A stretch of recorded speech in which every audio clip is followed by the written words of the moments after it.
The venue was booked, the staff hired, the night scheduled, 11 p.m., midnight creeping just behind it. She adjusted her dark-rimmed glasses and reached for her car keys. Her Land Rover waited below. The city lights flickered on again as evening settled. The game had begun, and none of them knew what role they were about to play.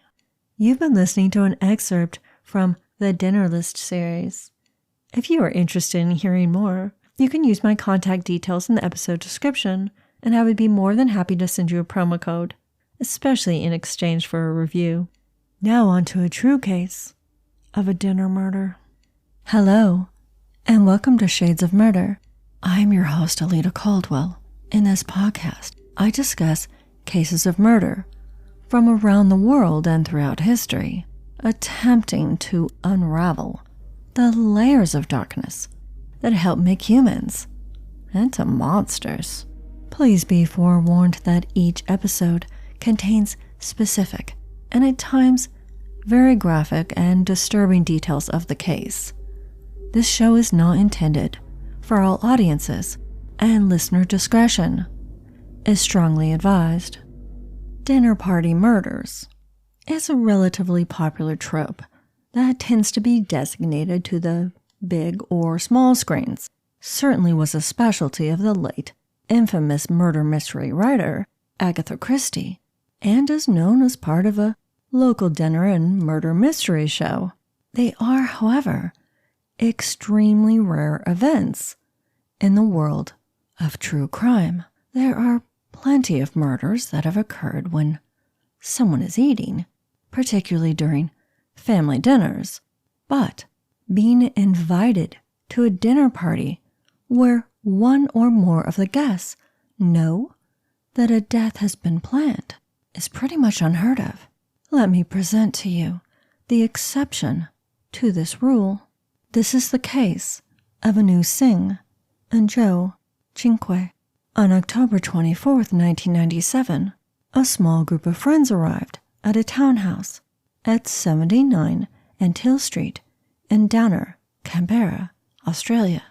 The host, Anu Singh, a law student, and her live-in boyfriend, Joe Cinque, a successful young engineer, warmly welcomed them in, but one of them would not make it out alive.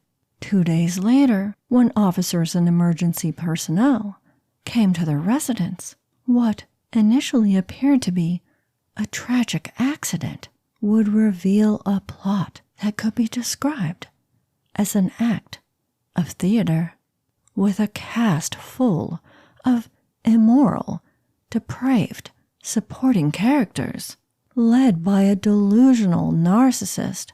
This case would become one of the most controversial and notorious legal cases in Australian history. The details of this case, including the individuals involved and the events leading up to and after the crime, are from the trial court documents, and therefore you can trust their accuracy.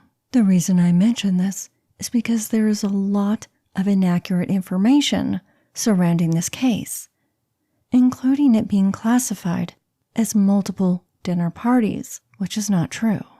Born September 3rd, 1972 in India, Anu Singh soon found her new home in another country. Her parents, whom were both esteemed medical practitioners, relocated to the area of Sydney, Australia. Only 1 year later, as a small child, Anu clung almost desperately to her mother. Because of her incessant need to be close to, in particular, her mother, Anu was allowed to sleep in her parents' bedroom up until she was about 4 or 5 years old. This didn't seem to cause any major concerns or social issues for Anu, and she was considered an agreeable, light-hearted, happy little girl who was active and successful in both her school studies and sports. Anu did reach puberty earlier, though, than most girls, and by the time she turned a young woman, really just a teenager, her studies were placed on the back burner for her new focus on boys. Both of her parents, but especially her father, were quite conservative, and they did their best to keep Anu focused on school rather than her looks and dating. Her father highly discouraged her from dressing what he considered to be inappropriate for her age, especially wearing miniskirts, which is a very normal thing for a young woman to want to wear. For the most part, her father did succeed in keeping her on a straight and narrow path. Anu did exhibit some rebellion during her teenage years, but she did graduate at the top of her class and was admitted to the Australian National University, where she would pursue a dual degree in economics and law. Needless to say, Anu Singh was a very bright and capable young woman, but she had great difficulty adapting to being away from her parents when she attended college. According to her father, Anu would call them multiple times a day, and she would return back to their house every single weekend. At the end of her freshman year, Anu got into a car accident, and although she didn't suffer any serious injuries, she and her father sat down and discussed things, and together they realized it was best for her to defer her studies until the following year. When Anu Singh did return to university in 1992, she met a young man named Simon Walsh. She was instantly taken with him, and he had a very positive effect on the young woman. Anu became very focused on her studies and completed her Bachelor's of Economics in 1994. However, in 1995, when the young couple was living together, her relationship with Simon had begun to fall apart. During this time, she also met a young man named Joe Cinque, with whom she had a short but intense affair with. Simon discovered her betrayal, and he left Anu. She was devastated, and Anu was deeply impacted by what she perceived to be his abandonment of her and the cruel words he had spoken. This was a turning point for Anu's psyche, and in the worst possible ways. When she lost her boyfriend Simon, everything in Anu's world began to unravel. She first stopped caring about her university courses, and her grades quickly deteriorated.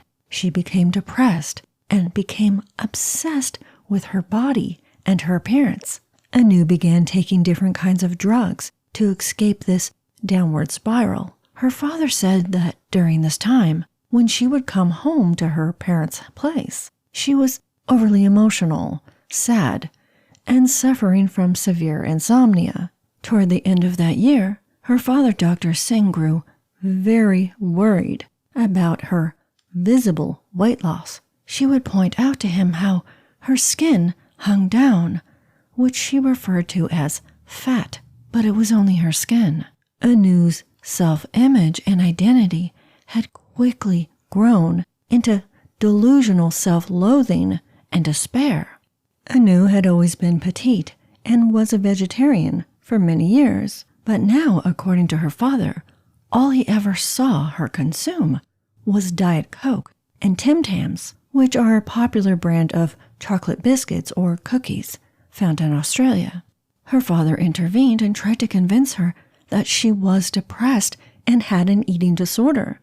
He encouraged her to get help, but Anu was convinced she was fat and needed liposuction.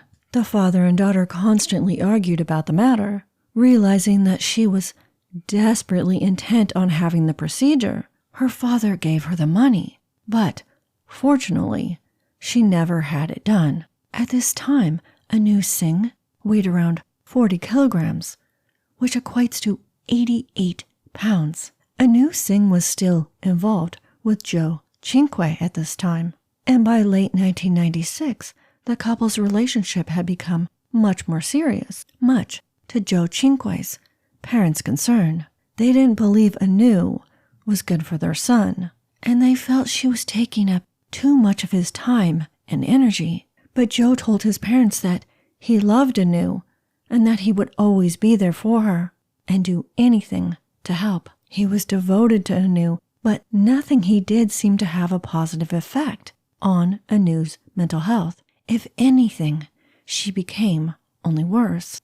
Anu was very thin, depressed, and isolated herself, refusing even to attend family events. Anu's health continued to deteriorate, and she began to complain about physical ailments, including how her legs ached. She constantly had pains in her body and hot flashes, and in general just was never feeling well.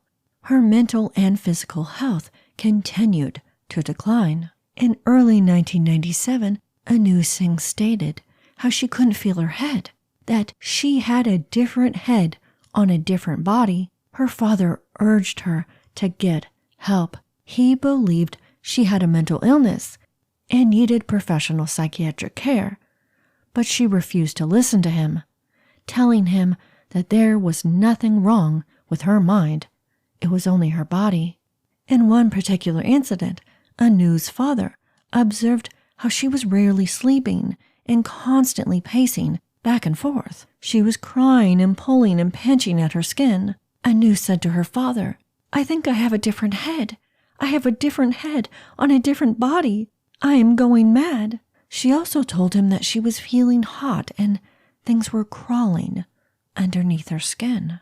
That same day, Dr. Singh took his daughter to see Dr. Golotra, a psychiatrist, who referred her to another psychiatrist, Dr. Schultz. During this period, Anu also conveyed to her mother on several different occasions that she felt she was going mad.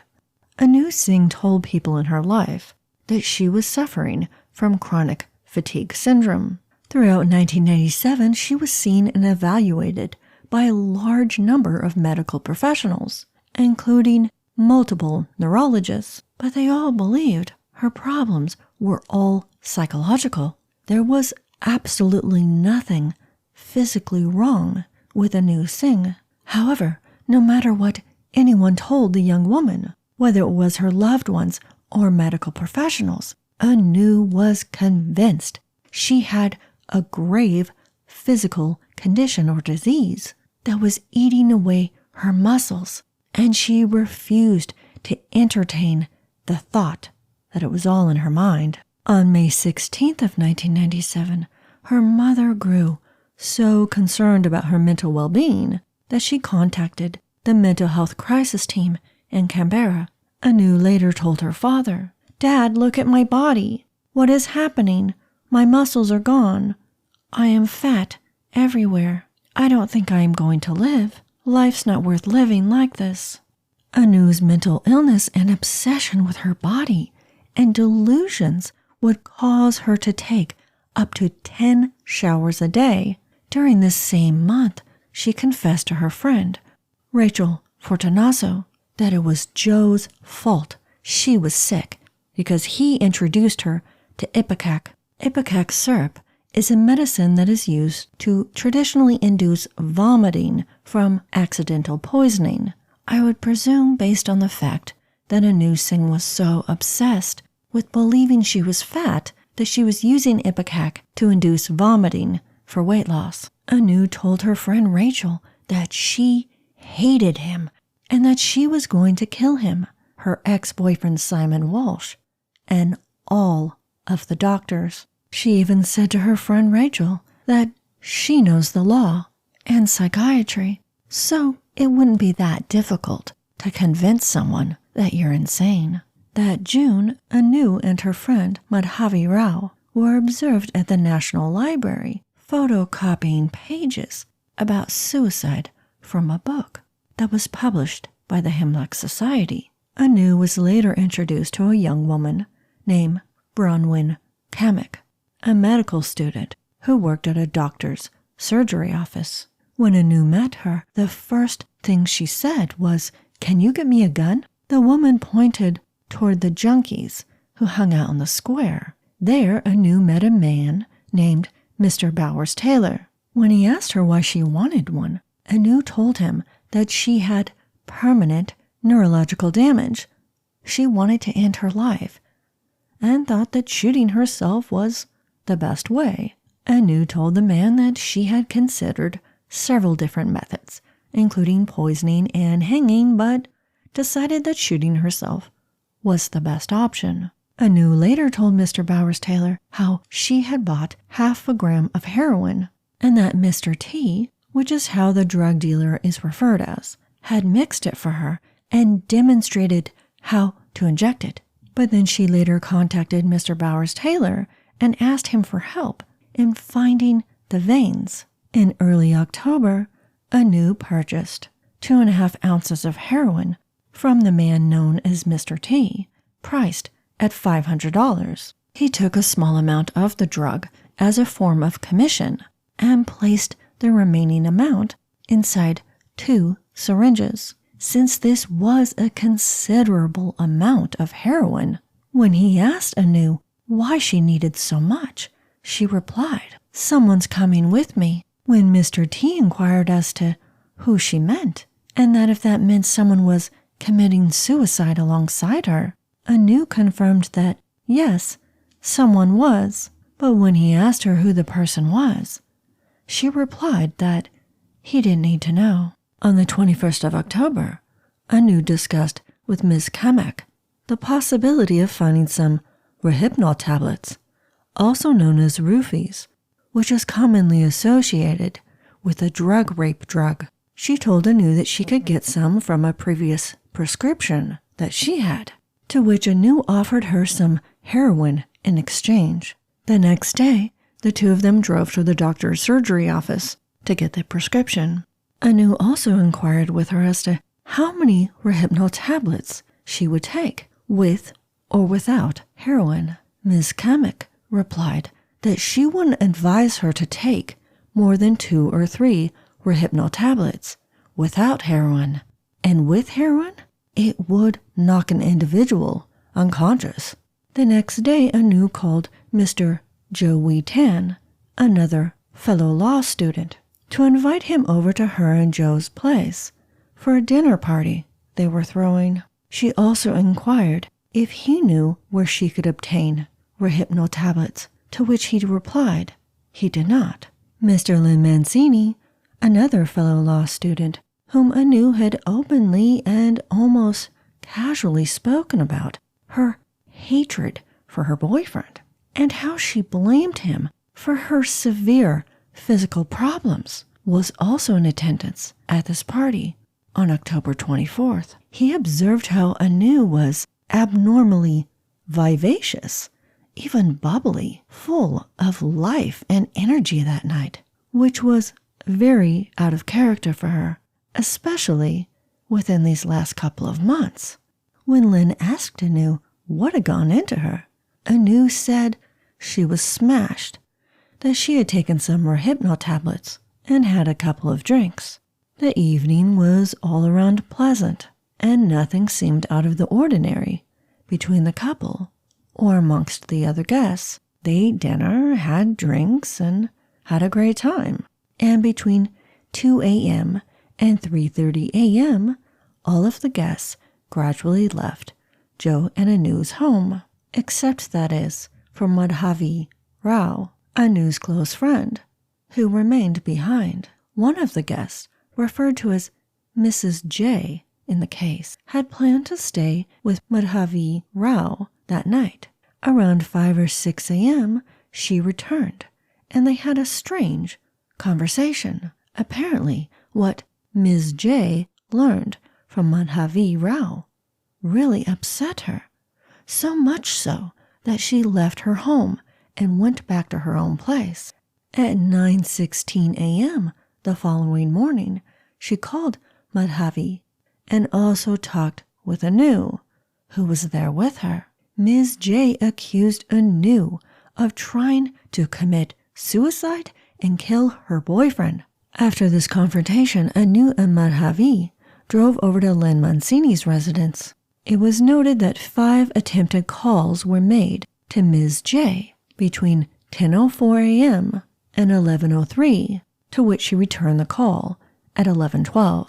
According to the court case files, from the afternoon into the evening, Anu first made a call to Madhavi at 5:29 p.m.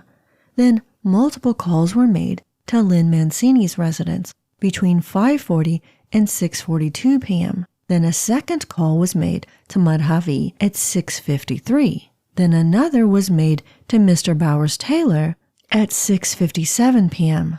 In this call, Anu specifically was asking where she could find Madhavi. Then another call was made by Anu to Mr. Lynn Mancini at 7:04. And then another call was placed to Mr. Bowers-Taylor immediately after. 2 additional calls were made to him, to which Anu informed him that Madhavi Rao had returned. Anu made a final call to Lynn at 8:03 p.m. Anu's neighbor, Ms. McLaughlin, witnessed her leave her driveway at 8:45 p.m. that night. Phone records then show that Anu made 2 additional calls to Madhavi at 9:48 and 10 p.m. The reason these details are critical to understand the sequence of events is that it establishes how many players were involved in the incident. At 10:19 a.m. the following morning, Anu left a message on Lynn Mancini's answering machine. She expressed how she was very concerned about Joe and wanted to know how powerful those sleeping tablets were. Anu claimed that Joe had been in bed all day long and had finally gotten up at 6 p.m. that evening. Anu told Lynn that he kept repeating, don't worry," to her, but Anu asked Mr. Lynn Mancini, what if there is something wrong with him? To which Lynn replied, well, it's done now. In the recorded conversation, Joe can be heard in the background saying, my mind's okay. In the conversation, Lynn is heard trying to calm Anu down, assuring her that everything would be fine. It's not as if there would be any long-term or permanent damage. Anu handed the phone over to Joe, who said to Lynn, and I quote, hey mate, my mind is 100% functional. My body just wants to sleep like crazy, that's all. Joe even spoke with Lynn about how Anu was just freaking out for no reason, and that it's really just mellow. It's great, possibly referring to the heroin in his body. But Joe also stated that he was fine until he attempted to walk. A woman is heard laughing in the background.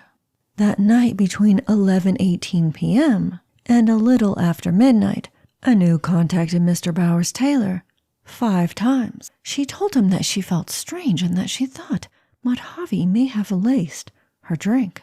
Anu also said that she had accused her the night before of doing so, which Madhavi had gotten really upset about and left.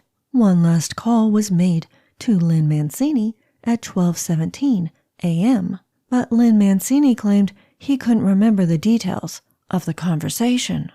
Early that following morning, around 6:30 or 7:30 a.m., the same neighbor, Miss McLaughlin, heard what sounded like Anu attempting to turn over her engine. It eventually did, and although she heard the car going, she couldn't confirm whether Anu left the driveway at that time. At 9 a.m., Anu drove over to what is known as Mr. T's residence, the drug dealer, to purchase more heroin. As he was preparing the heroin into a syringe, according to him, Anu kept pacing back and forth, saying to him, today's the day.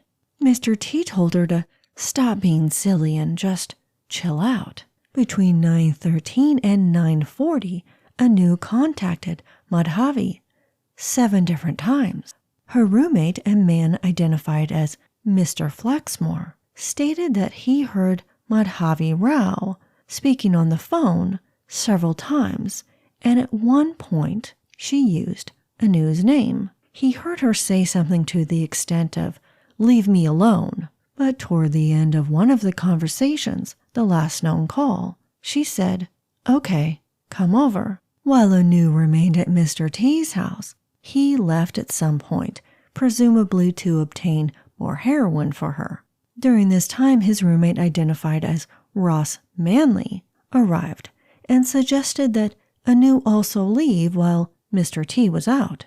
Anu then returned to the residence about 15 minutes later, and Mr. T was still not there. While she waited for him, she struck up a strange conversation with Mr. Manley, during which at one point she said, "I've done something I shouldn't have." Mr. Manley didn't ask as to what she meant by that statement because he wasn't involved in the situation. He wasn't directly friends with Anu or Joe or anyone in their immediate circle. According to Ross Manley, Anu Singh left and returned to their house 3 different times, waiting for Mr. T to come back. During this same period of time, Madhavi Rao used her MasterCard at an ATM to withdraw $250. The same neighbor as before, Miss McLaughlin, witnessed Anu leave her home at 10:30. Between that time and noon, another student observed how Anu's vehicle was parked haphazardly, dangerously so, far away, parked strangely from the curb. It was near Madhavi's residence. She watched Anu as she walked toward her home slowly and visibly distressed. Her expression was described as being blank and distraught. Anu called Madhavi at 11:09 a.m. and then Mr. T at 11:17, to which Mr. Manley picked up and informed her that he was still out. At 11:54 p.m., Anu contacted Mr. Bowers-Taylor, but there is no information regarding the details of their conversation or whether or not he had ever answered. 1 minute after this call was made, Anu called Ms. Kamek. She was in a panic. Anu was freaking out, asking her what to do if someone overdoses. Ms. Kamek told her to call the paramedics immediately, but Anu said she couldn't call for help because Joe doesn't know that she had drugged him, and he would be furious with her if he knew. Ms. Kamek described Anu as speaking very rapidly with her voice raised and high-pitched, almost screaming. She sounded very, very upset. But when Ms. Kamek insisted that Anu contact emergency services to help him, which she presumed he was her boyfriend Joe, Anu kept repeating, No, I can't. Anu told Ms. Kamek that the man's lips were a little blue, but he was still breathing on his own every 10 seconds or so. She told Anu that she must give him mouth-to-mouth resuscitation. She briefly left the phone and then returned. Only 15 to 20 seconds later, she was back on the phone, asking her what to do next. She told Anu to keep doing it over and over until he comes back around. Anu then told her, "It's too late. He's gone anyway." Anu was screaming in the phone at this point and told her that black stuff was oozing from his mouth and nose. Over and over, Anu repeated that it was too late. Ms. Kamek reassured her that it wasn't and that she must call paramedics now and keep performing mouth-to-mouth resuscitation because he could still live. But Anu kept saying over and over again, "It's already too late." Ms. Kamek became enraged at Anu's lack of action and called her a selfish bitch, screaming at her that she had no right to end someone else's life. Anu said she would come over and pick Ms. Kamek up because she was the only one that knew how to help him. But Ms. Kamek told Anu, "He'll be dead in 2 minutes. If you don't do something now, you don't have 20 minutes to pick me up." But Anu wouldn't let up, and eventually Ms. Kamek gave in and told her, "Fine, come and get me, and we will help him." But she needed her address. To this, Anu got strangely quiet. Anu refused to provide her with her address, saying, "No, you're not going to come over. You're just going to call the paramedics or the police." And she hung up the phone. Only 20 seconds later, Anu rang Miss Kamek again and told her she just couldn't do it. She couldn't call the paramedics. Miss Kamek said to her, and I quote, "Look, Anu, if you call the paramedics, you will have an angry boyfriend when he wakes up. If you don't, you will have a murder charge on your hands." Apparently, this is when Anu Singh finally came to her senses and seemed to understand the gravity of the dire situation she had placed her boyfriend in, and said to her, "Shit, you're right." 15 minutes after first contacting Miss Kamek about her boyfriend possibly overdosing, Anu Singh contacted the 000 emergency number. She reported that there was a person at her house who was potentially overdosing on heroin and that they were vomiting blood. The recording of the emergency call portrays a young woman who is severely distressed, but also someone who appeared to be hiding something. Anu initially identified herself as Olivia and provided the operator with the wrong address. It was noted how the caller sounded genuinely distressed, asking questions about what she should do and if he was going to die. Then the young woman finally gave the operator the accurate address and asked them to rush. Anu once again called emergency services at 12:14. She sounded even more panicked and extremely upset at this point. The operator urged her to perform mouth-to-mouth resuscitation, which, according to the call, sounded like Anu did. Mr. Cote, a paramedic, was first to arrive at the scene. There was a young woman in the driveway, frantically waving him into the home. She openly admitted to him that her boyfriend had taken heroin and Rohypnol. There were physical signs that she had attempted mouth-to-mouth resuscitation. Mr. Cote also attempted to resuscitate the victim, while Anu, under his instruction, performed external cardiac compressions. Tragically, it was too late, and the victim, Joe Cinque, was pronounced deceased. When reality hit Anu, she said to the paramedic, "It wasn't supposed to happen this way. We were supposed to go together." The young woman was hysterical, in disbelief that there was nothing else that could be done to save him. The paramedic watched as she attempted to kiss the victim. She pulled at his face, sitting on top of his corpse, attempting to embrace it. Mr. Cote then contacted the police. When they arrived at the residence, they found a young woman in the bedroom with the deceased holding him. She was frantic and her movements were flighty. The woman behaved irrationally, erratically, and her voice was very high-pitched and shrieking. It took 3 officers to remove this tiny young woman from the room, and Anu attempted multiple times to force her way back inside. Fire Brigade Officer Mr. Peter Davis was also called to the scene. He observed how the young woman was pacing, moving frantically from room to room, the bedroom, the bathroom to the hallway, and then back again.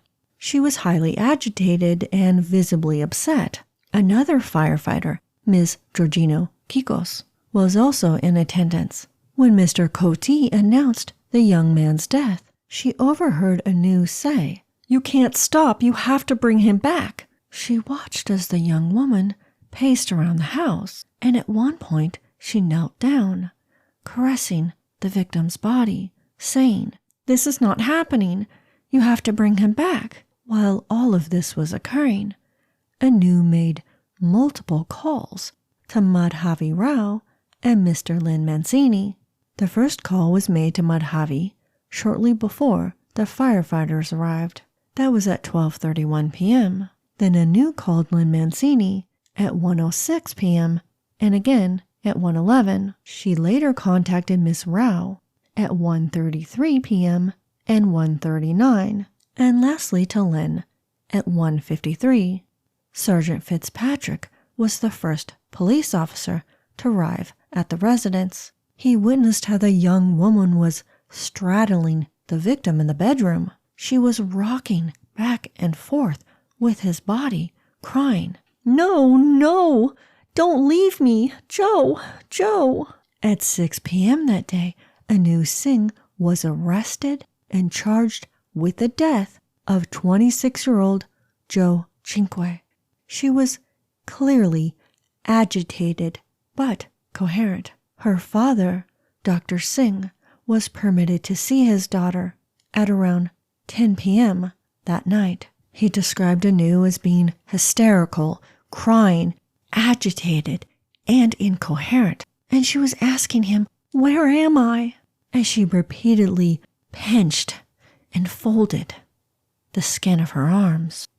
The autopsy revealed Joe Cinque's official cause of death was due to asphyxia from terminal inhalation of vomit. He was under the influence of respiratory drugs, heroin, and Rohypnol, none of which he freely administered to himself. Mr. Reedy, the Director of Scientific Services, Drugs, and Therapeutics in the Government Analytical Laboratory, testified to nistrazepam in his system, which is a prescription for short-term relief of severe insomnia and some kinds of seizures. This drug, in combination with the heroin, both of which were central nervous system depressants, created a fatal cocktail.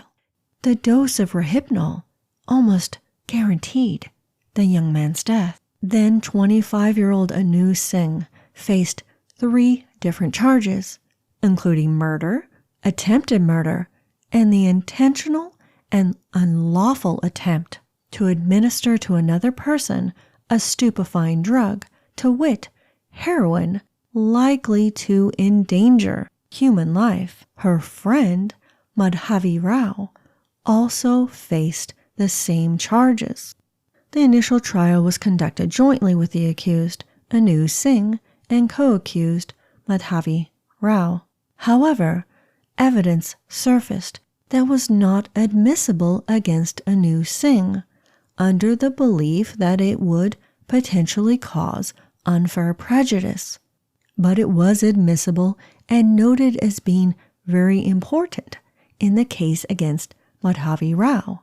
For this primary reason, the jury was discharged, and it was decided that the 2 women would be tried separately. The Crown had very strong circumstantial evidence against the defendant, Anu Singh, that it clearly indicated premeditated first-degree murder. In addition to the ample amounts of coordinated efforts to obtain narcotics, the hearsay evidence from multiple parties who were witnesses to her expressing how she blamed her boyfriend Joe Cinque for her physical condition and that she wished he was dead. There was also a notebook and other documents that laid out her vendetta against the victim. On September 23, 1997, only 1 day short of a month before his death, Anu Singh had discussed her relationship with her live-in boyfriend with a counselor. Anu claimed that Joe Cinque had been violent towards her on several different occasions. This evidence was used to establish an additional motive for her killing him. However, except for this alleged conversation, there was zero evidence of any intimate partner violence. Anu had never confessed or shared such things to any of her friends or acquaintances, nor did she convey feeling anything other than love and gratitude toward Joe Cinque in her diary, in these letters that were discovered. If anything, she expressed feelings of innate self-hatred and deprecation. According to testimony provided by Mr. Lynn Mancini, Anu Singh had confessed to him that she wanted the Rohypnol tablets so that she could knock Joe out while she committed suicide. This way he couldn't stop her. However, that certainly doesn't explain why she felt the need to further sedate him by injecting him with a lethal dose of heroin. Dr. Byrne, a clinical and forensic psychologist, believed that there was evidence that Anu Singh had carefully concocted a plan which at least originally was designed to cause her death and kill her boyfriend.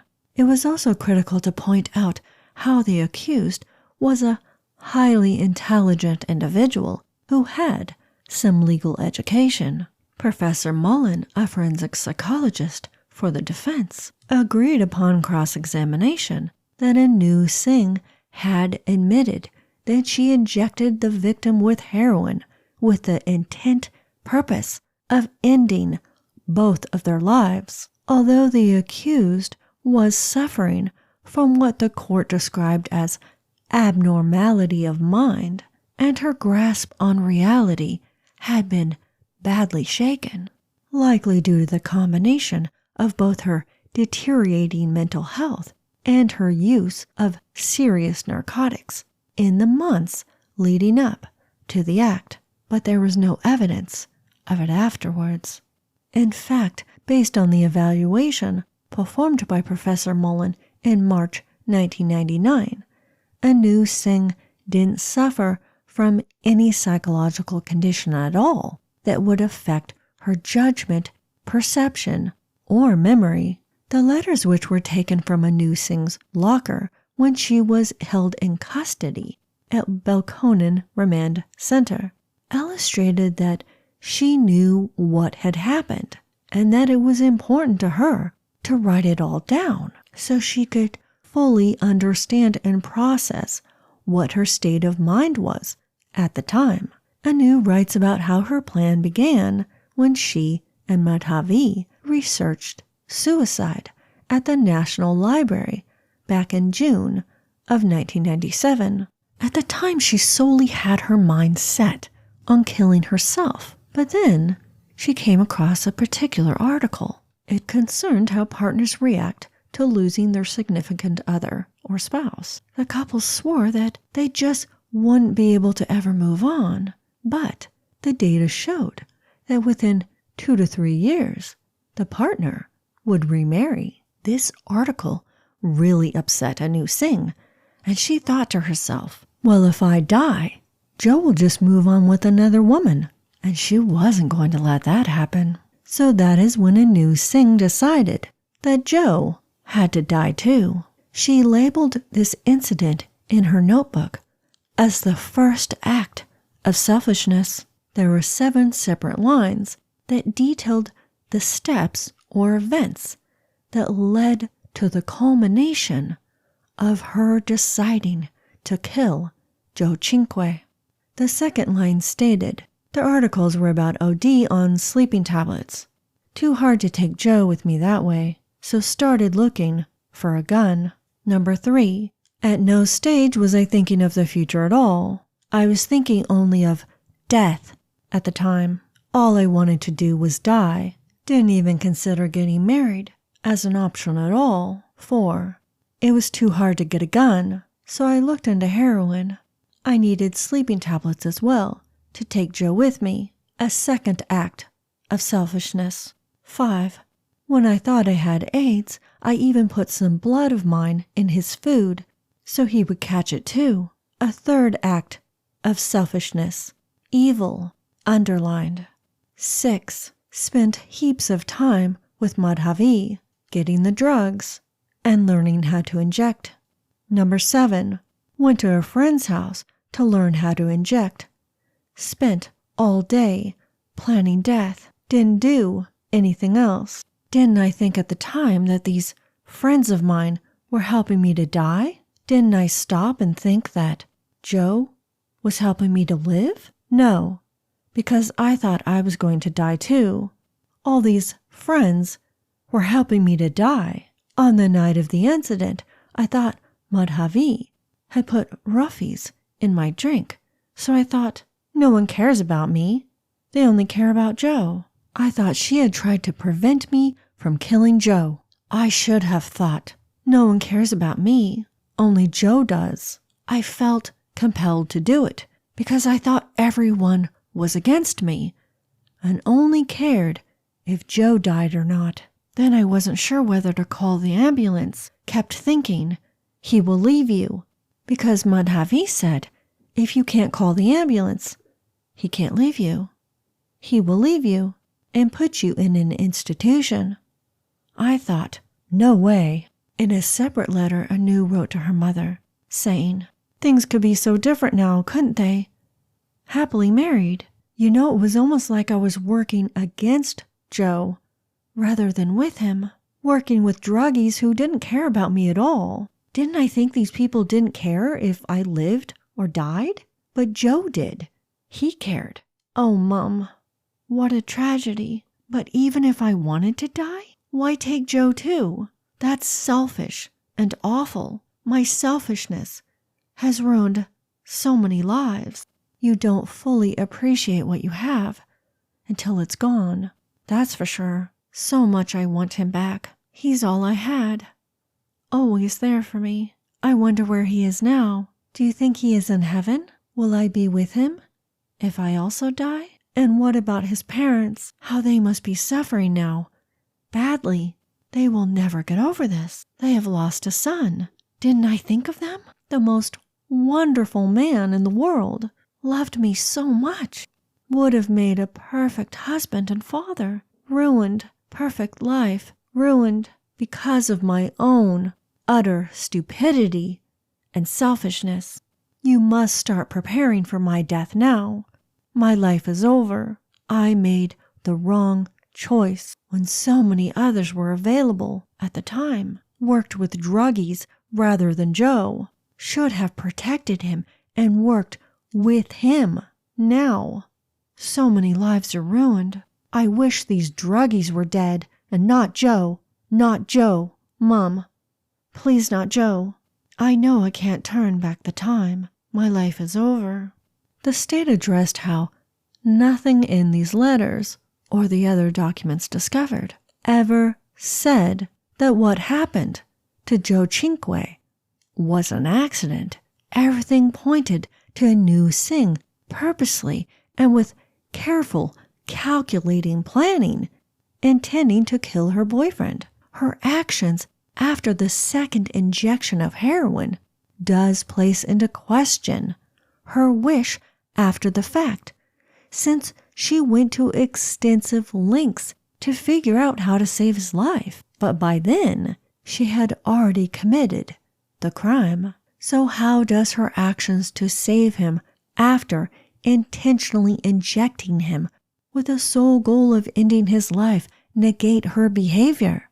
I doubt that she is the first violent offender to second guess or even regret their actions toward another person when they are faced with the reality of the person dying, especially in front of them. And what about the behavior and inaction demonstrated by the multiple individuals who became entangled in Anu Singh's strange plot of suicide and murder? There was more than one person who knew her plan and were made aware that she had drugged Joe Cinque and injected him with potentially lethal doses of heroin.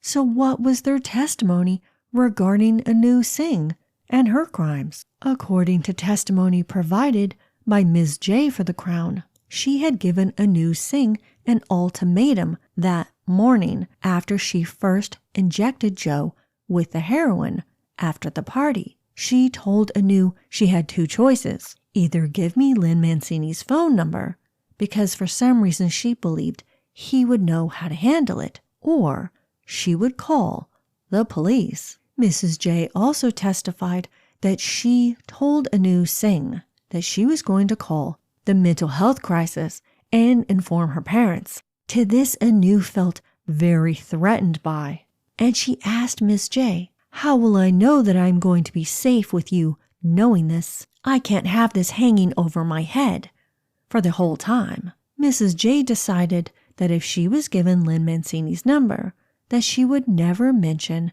the situation again. But Anu appeared to be in denial over what she had done. She replied to Miss J, and I quote, "I can never do this to do anything to Joe anyway, because I looked at him afterwards for 2 hours and I realized that he was the one that stuck by me and I loved him. We're engaged to be married. You could ruin all of this for us." Throughout their conversation, Singh admitted to loving Joe, but that she also blamed him for her medical problems. To this, Miss J told her, "You don't punish someone by killing them. You get out of the relationship." Anu never responded. According to Ms. J's recollection of the shared conversation between Mr. Lynn Mancini, herself, and the defendant, Mr. Mancini didn't sound very concerned at all with the situation. Anu openly admitted to both of them that in the last few months she had become extremely depressed, had considered committing suicide and taking others with her, but of course she didn't, and she would never have harmed Joe or anyone. For some reason, Lynn Mancini and Ms. J believed Anu Singh and opted not to go for help or contact the police to intervene. One of the main elements of the trial was the presence of a mental illness in the defendant, and whether or not its existence had affected her mindset and thus her capability to understand her actions as being wrong. Anu Singh's mental capacity, described as the abnormality of mind in Australian law, was evaluated by several different psychiatrists. However, the experts called upon by the Crown never directly interviewed Anu Singh. Dr. Byrne, for the defense, who interviewed Anu Singh multiple times, determined that she had been suffering from severe borderline personality disorder and extreme depression when she committed the act. The term borderline originates from the early 1950s, when psychiatrists described the disorder as being on the borderline between normality and schizophrenia. According to the description of borderline personality disorder, someone who is inflicted with this illness exhibits 4 common symptoms.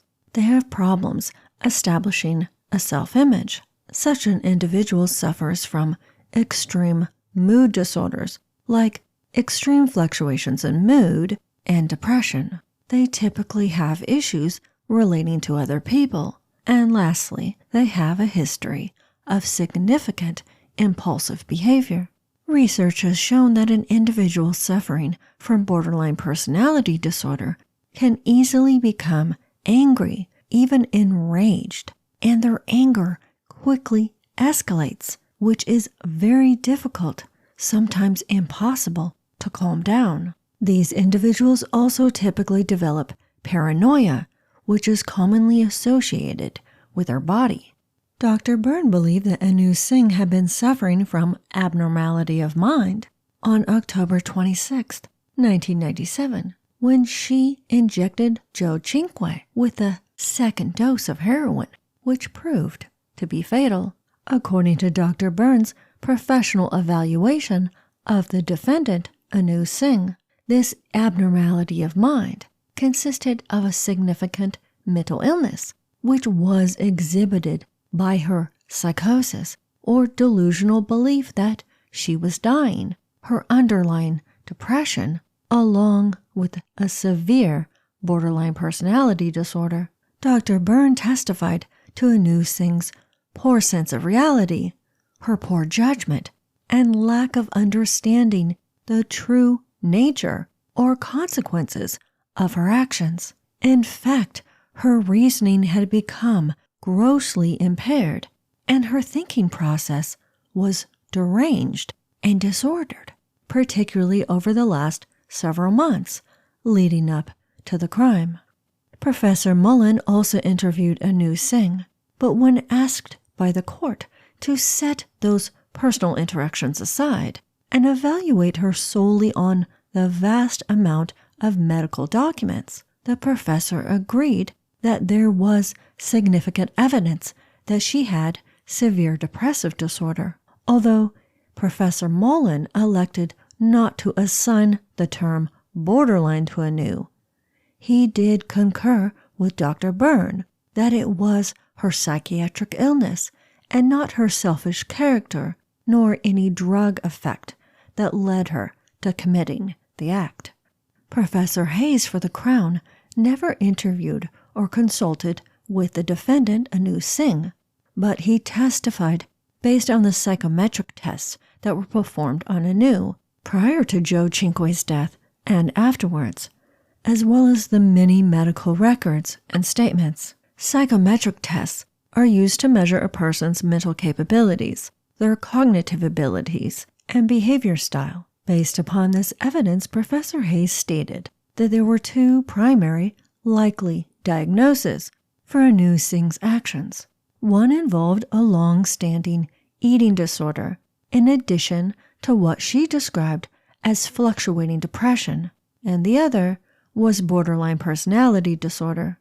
The eating disorder would have impaired Anu Singh's self-perception, but it wouldn't have affected her ability to reason outside of her own preoccupation with her appearance. However, borderline personality disorder may have caused her to have chaotic interactions with others, but again, it wouldn't have impaired her cognitive abilities. To this, Professor Hayes suggested that in combination with her drug use, it could have impaired her ability to reason. Dr. Diamond, who was also called on by the Crown, believed that Anu Singh was suffering from a mixed personality disorder, specifically antisocial personality disorder, borderline personality disorder, histrionic personality disorder, and narcissistic personality disorder. Although Dr. Diamond did believe that Anu Singh suffered from a major eating disorder, and at times did suffer from severe bouts of depression, he didn't believe that anything other than the complex and psychotic makeup of her personality manifested her behavior that led to Joe Cinque's death. He testified how it wasn't until Anu Singh was actually watching her boyfriend die, after roofing him for the second time and then injecting him with heroin again, that the reality of her actions truly hit her. For people suffering from borderline personality disorder, reality checks don't apply in the same way for those who don't suffer from the disease. These individuals have great difficulty in understanding the effects, the impact of their behavior, because they lack the ability to make or rely upon their own judgment. Anu Singh neglected to see her actions as a complete picture and kept taking steps towards her goal, only perceiving them as segments and never truly appreciating the situation or nature of what she was doing. The first time Anu Singh was hit with this reality was when Joe Cinque was unconscious and barely breathing. The second hit with reality came when Ms. Kamek brought up the real possibility of her being charged with his murder if he died. And it wasn't until Anu Singh was held in custody for his murder that the reality of her behavior really sunk in. Before these moments or realizations, Anu Singh was so engrossed in her own fantasy of delusion and blame that she only perceived her actions through the lens of how she was being affected. Based on the evidence and expert testimony, the Crown determined that Anu Singh was suffering from abnormality of mind at the time she caused the victim's death. Shockingly, and with much debate and controversy, Anu Singh was found not guilty on all charges, but she was found guilty of the lesser degree of homicide, being manslaughter. Anu Singh was sentenced to 10 years in prison with a minimum 4-year non-parole period. The parents of Joe Cinque were outraged They were disgusted by such a lenient sentence for what they perceived to be first-degree premeditated murder of their son. I don't blame them, because the system failed Joe Cinque and his family. Based on the description of murder under Australian law, there is absolutely no logical nor legal reason why Anu Singh wasn't found guilty of murder. As defined by the Crimes Act 1900 in Australian law, murder is, and I quote, "A person commits murder if he or she causes the death of another person under the following circumstances. A. Intending to cause the death of any person, or B. With reckless indifference to the probability of causing the death of any person." How is it possible that the Crown failed to prove its case of reckless indifference to the probability of causing the death of Joe Cinque?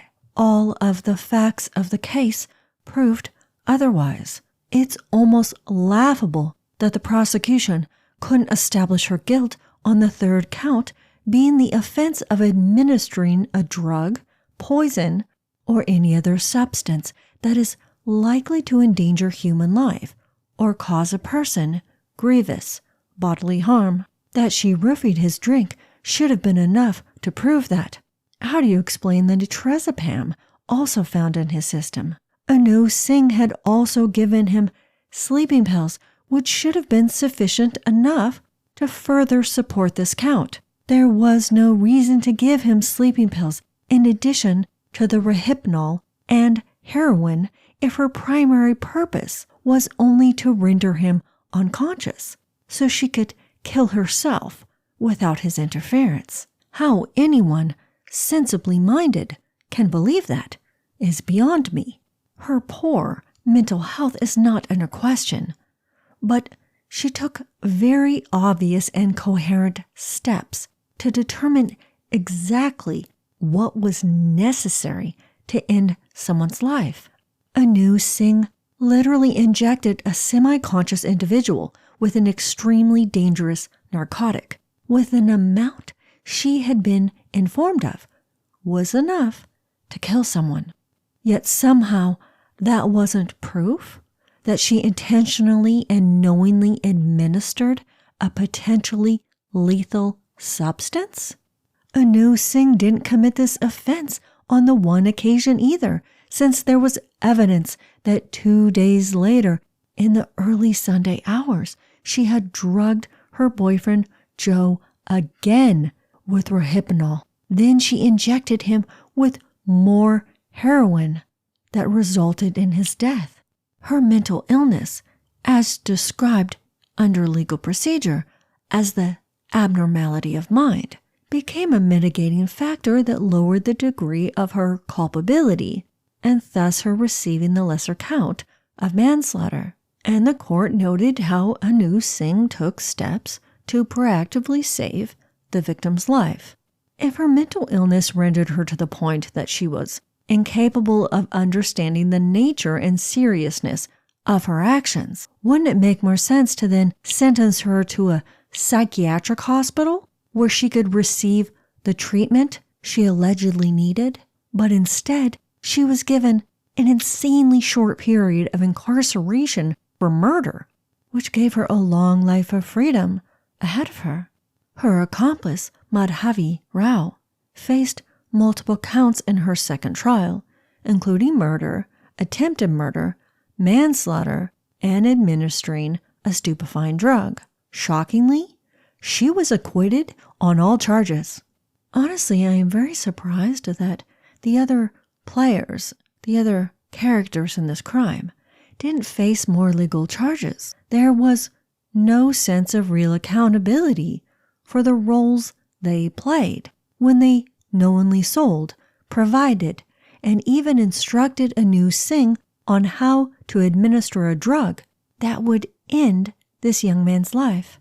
This case is often discussed through the lens of the bystander effect, coined by two social psychologists in the mid-1960s, following the horrific stabbing and murder of a young woman in New York City. 20-year-old Kitty Genovese was stabbed to death outside her apartment while dozens of neighbors watched. None of them ever attempted to stop the assault, nor did anyone contact the police while it was going on. This deeply disturbing social phenomenon is especially unsettling because it is a very frequent occurrence in our society.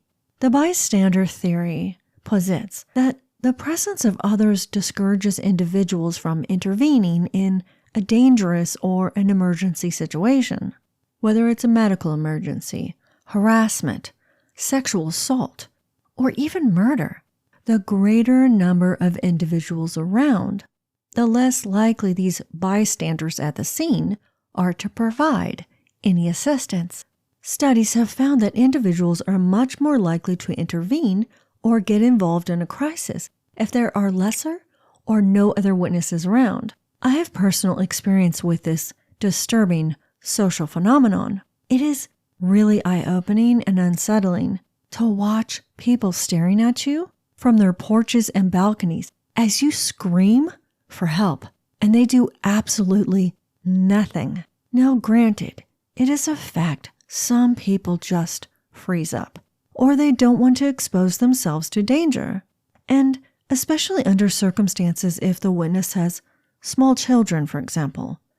It's totally understandable that they don't want to intervene, but otherwise, it's truly a reflection of how cold and disconnected humans can be when they don't want to become involved because it's not their problem.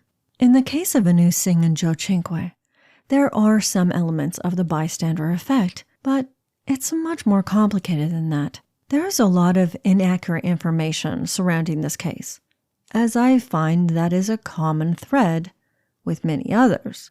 First of all, according to the official trial case documents, no one ever testified to Anu Singh having claimed that she had made a suicide pact with Joe. She alluded to taking someone else along with her, which, by all reasonable conclusions, meant her boyfriend in her plan to kill herself. Anu Singh took very specific steps to commit suicide, which multiple people were made aware of, and at some point she decided to include her boyfriend Joe in that plan, especially considering she didn't hide the fact that she blamed him for her believed physical problems.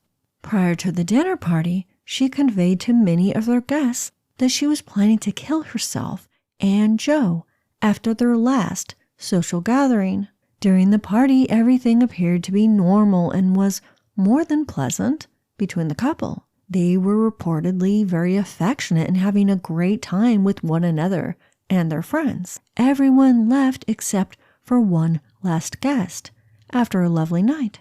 Nothing happened during the party that led any of the guests to believe Anu Singh was following through with her original plan. So I think in their minds, they believed she was being dramatic, delusional, and that Joe was never in any real danger. However, except for Madhavi Rao, there was no one else present when Anu Singh injected him for the first time. In this sense, the bystander effect doesn't apply to anyone except Madhavi Rao. I find her direct involvement very strange and suspicious, as if she was trying to gain something by getting rid of Joe. Charges of conspiracy and accomplice to murder would apply under the law for everyone involved who was aware of Anu Singh's plans. Yet somehow these charges were never pursued by the Crown against these individuals involved in the obtainment, instruction, and knowledge of drugs that Anu was planning to use to end her life, which is disturbing enough on its own. But they were all privy to her plan she had set in motion to take her boyfriend Joe with her. It can't be argued that Anu Singh's mental health had deteriorated severely and rapidly under the belief that she was inflicted with a serious physical condition that was eating away at her muscles, and that would sooner than later end in her death. This belief, this delusion, wreaked havoc on her daily life, and in turn utterly distorted her thinking, her emotions, and her psychological functioning around this condition she had convinced herself she had, despite the fact that nothing physically wrong with her could ever be found by multiple doctors. Singh's mental state climbed, lurked to the darkest of corners. She came to the conclusion that suicide was the only answer to end her suffering. But taking one's own life and then deciding to take another's is an entirely different world of misjudgment and moral action. Before the reality sunk in that her actions had caused the death of her completely innocent boyfriend, Singh had been crafting and building her own theater for months, possibly years, with a cast full of bizarre, suspiciously behaving, supporting characters, disguised as friends and acquaintances. For someone who claimed to want to end her life, all of her actions portray the contrary. Singh's narcissism took the lead role. She became so dissociated from reality and obsessed with her own needs and desperation for others to respond to what she was going through that killing herself took a back burner to some distorted concept of revenge. I have nothing to support my theory except for the facts of this case. I believe that Singh not only blamed Cinque for her multiple health issues, which were all psychologically induced, but she blamed him for losing her one true love, Simon. During her criminal trial, Dr. Diamond, the psychiatrist called on by the Crown, who believed it was her multiple personalities that led to the actions that killed Cinque, testified that this appears to be a highly significant event in Singh's life. She was really hurt by Simon's verbal lashing out at her, specifically how he told her she was intellectually inferior to him.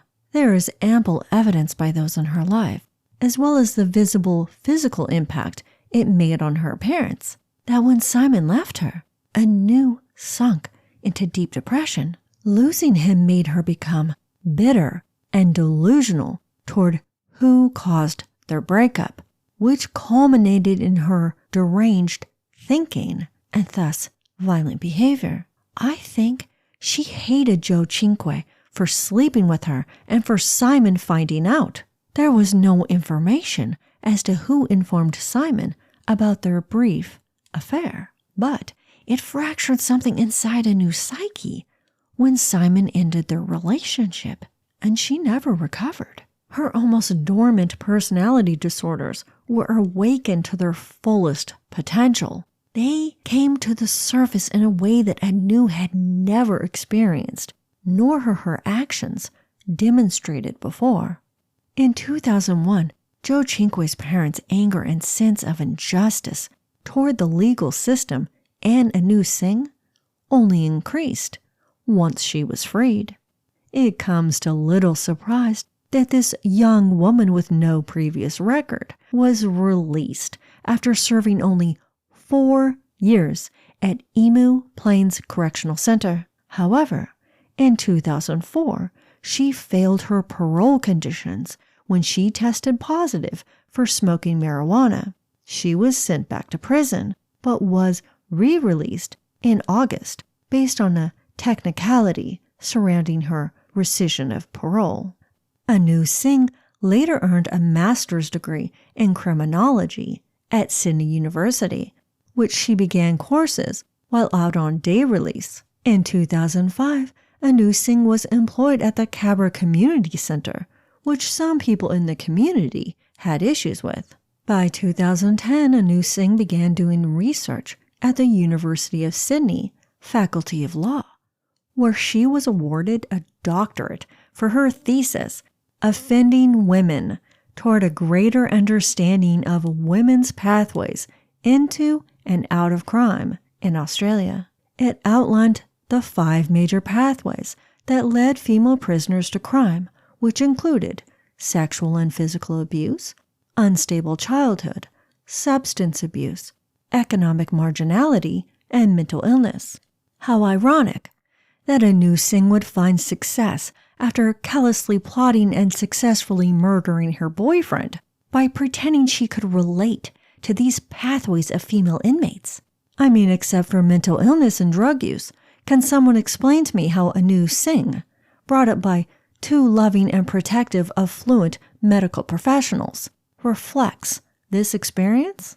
If anything, her published work reflects how true of a narcissist and psychopath she is. I am not a licensed therapist or medical health professional, but based on my own education and research of this case, as well as knowledge of these specific disorders, I think Dr. Diamond's assessment of a new Singh sounds to be the most accurate.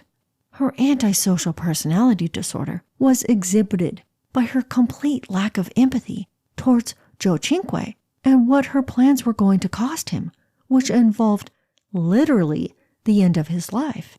Borderline personality disorder was shown in her paranoid-inducing, distorted self-image, her extreme fluctuations in mood, her poor ability to relate to others, and her capacity for severe behavioral changes, up to and including irrational emotions, rage, and violence.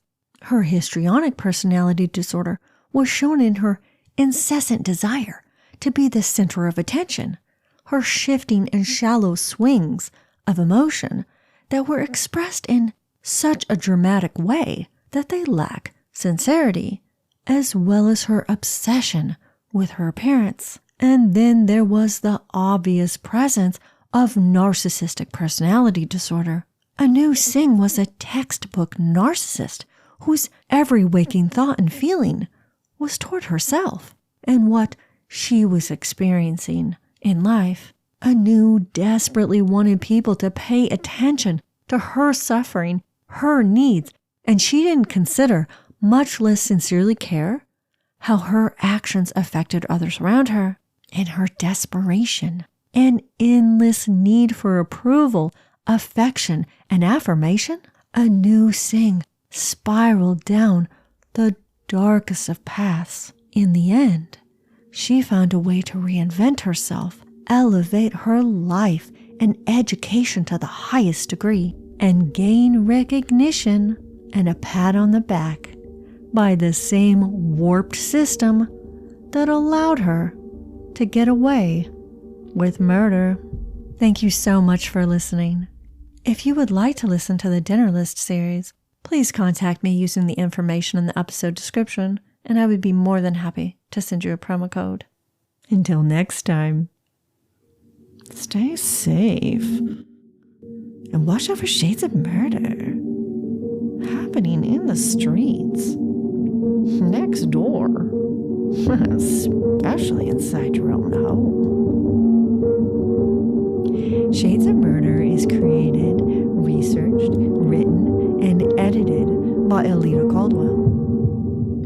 Original music Stranger, composed by Stereo Code.